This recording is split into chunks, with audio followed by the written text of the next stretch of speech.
Another up with the lark or with the frisky stalk experience today, because we were out with Algarve Sea Boat Tours. They run a charter operation out of Oliao, and it was a 7 o'clock start. To make the numbers up on the boat, I invited friends that live in and around Oliao, Neil, Vitali and Maggie, all expats living in Portugal. Sunrise cruise out was absolutely stunning. This trip had been on, off, usual reason, weather forecasting. But on the day, it was spot on, lovely light, northerly winds. Maggie got off to a great start with a pargo, Couch's bream as we know it. And then a myriad of species, lots of poisonous stuff, weavers, big weavers, the poisonous sculpin that you saw there, things that you treat with respect, plenty of those. I had couches on a little 14-gram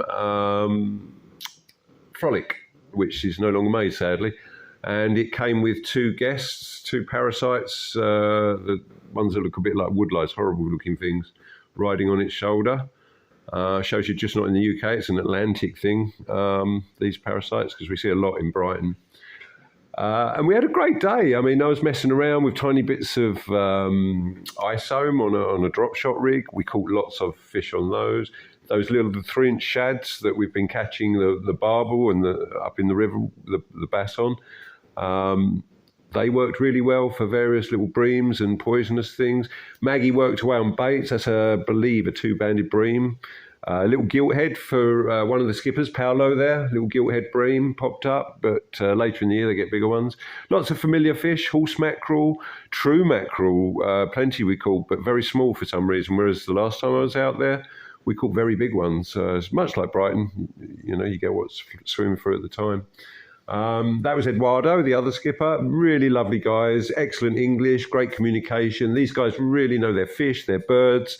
If you're in Portugal, do look them up, Algarve Sea Boat Tours. I'll be doing a video at the end for people looking to book their own trips, because, of course, the fishing's much more prolific in April, in May, fish everywhere, but that's part of the problem and part of the reason I like to fish specifically for specific species in the middle of the winter.